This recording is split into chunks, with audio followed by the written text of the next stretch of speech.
सभी वर्ष को मेरा नमस्कार। मैं Gaurav Tripathi from my channel SSC Tripathi.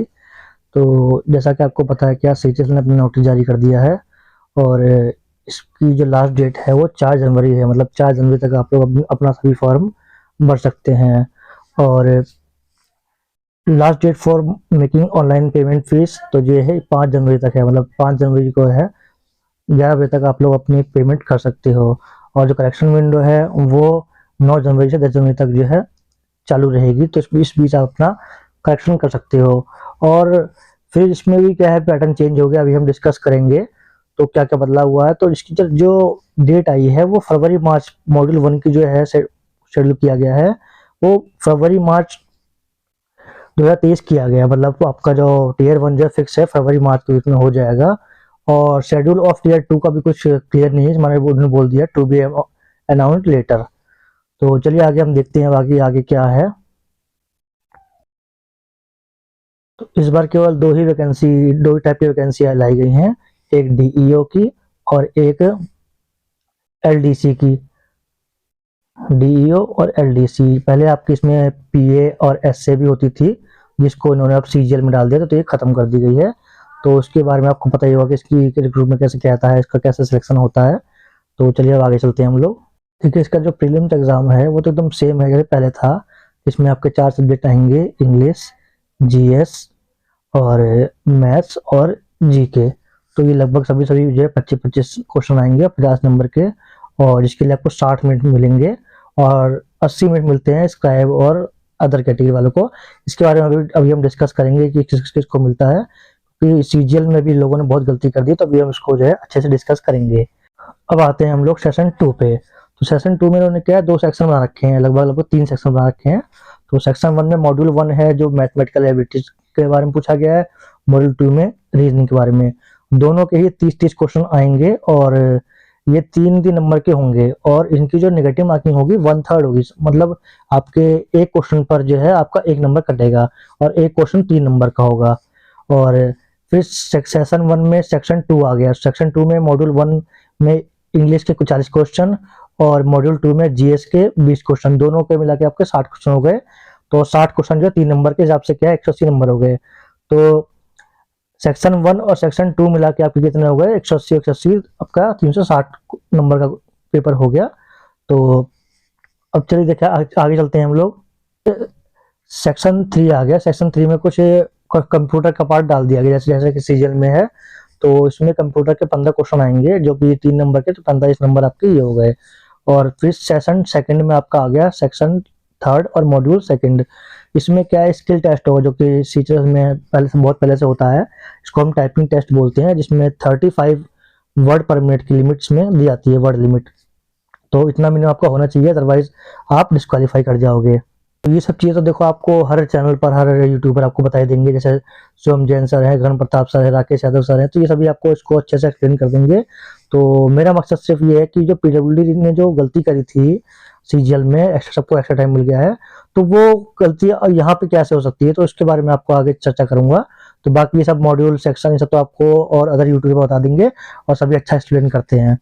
चलिए अब आगे चलते हैं हम लोग। तो देखिए बाकी सब फार्म तो आप भर देंगे, तो मेरा मकसद केवल यहाँ पर ये चीज़ आपको बतानी थी।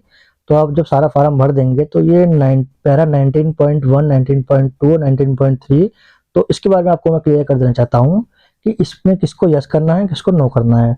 तो यहाँ पर आप देख रहे हैं पैरा 19.1 में लिखा हुआ है, are you a person with benchmark disabilities such that 40% और more in the category of blindness both arm affected BA and और सेरेब्रल पैल्सी।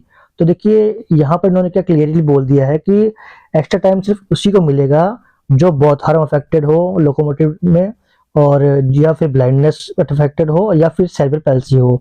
जो कि यहाँ पर इन्होंने क्लियर दिया है, जबकि सीजीएल में इन्होंने क्या मिस्टेक कर रखी थी कि और की जगह इन्होंने केवल कॉमा लगा रखा था, लेकिन यहाँ पर इन्होंने क्या है एक स्लैश लगा रखा है और ले रखा है। मतलब इन तीनों कैटेगरी में से आपकी कोई भी एक होगी तो आपको एक्स्ट्रा टाइम मिलेगा, अदरवाइज आपको एक्स्ट्रा टाइम नहीं मिलेगा।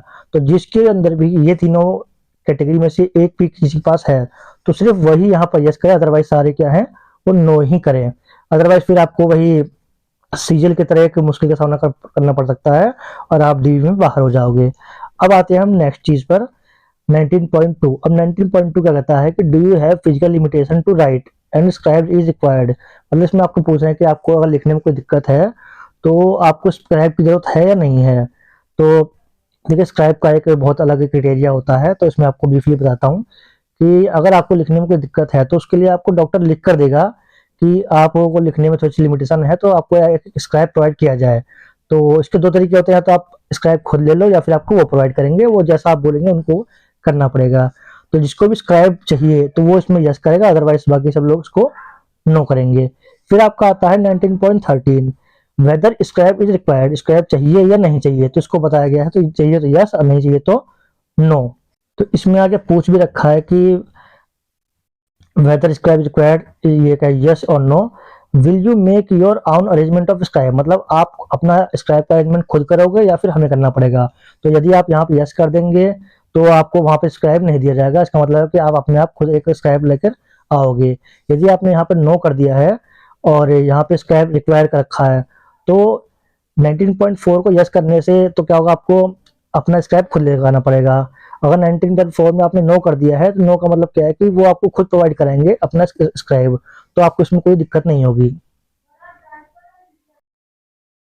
फिर आता है आपका ये फोटो कैसे अपलोड करनी है। तो आपको क्लियरली दिख रहा होगा कि फोटो जो है वो इसी फॉर्मेट में होनी चाहिए, मतलब आपका दोनों ईयर विजिबल होने चाहिए आपके, और पीछे व्हाइट बैकग्राउंड चाहिए, और पासपोर्ट साइज चाहिए आपका 3x4 का, जो कि आपका हमेशा मांगते हैं 3.5x4.5 का। तो बाकी अगर आपका ब्लर है या पीछे आपका बैकग्राउंड जो है वो आपका व्हाइट नहीं है, किसी और कलर में है, या आपकी ईयर विजिबल नहीं है, तो उस केस में आपका जो है फॉर्म रिजेक्ट हो जाएगा। या फिर आपने स्पेक्टिकल्स पहन रखी, चश्मा पहन रखा है, तो उस केस में भी आपका जो है ये फॉर्म रिजेक्ट हो जाएगा। तो बाद में लोग अब एसएससी के चक्कर काटते हैं, कोर्ट केस करते हैं, लेकिन उसका कोई फायदा नहीं है, आपको यहीं इसको करेक्शन करना पड़ेगा। और बाई चांस किसी से मिस्टेक हो भी जाती है तो उसके लिए जो करेक्शन काउंटर खुलेगा उसमें आप उसको करेक्ट कर सकते हैं। अब एक बड़ी समस्या और है कि पीडब्ल्यूडी वाले हमेशा कंफ्यूज रहते हैं कि उनको डीवी के टाइम पर कौन सा सर्टिफिकेट एसएससी को प्रोवाइड करना पड़ेगा, हॉस्पिटल वाला, यूडीआईडी, या फिर आपका ये एनेक्सर जो ये लोग देते हैं ये एनेक्सर प्रोवाइड करना पड़ेगा। तो आपको बता दूं कि अगर आपके पास हॉस्पिटल वाला कार्ड है, हॉस्पिटल से मेडिकल कार्ड बनता है, आप उसको लेकर आप अपना यूडीआईडी बना सकते हैं। तो अगर आपके पास यूडीआईडी कार्ड है तो आपको कोई जरूरत नहीं पड़ेगी किसी भी ये एनेक्सर बनवाने के लिए, तो आपको यूडीआईडी कार्ड से काम चल जाएगा।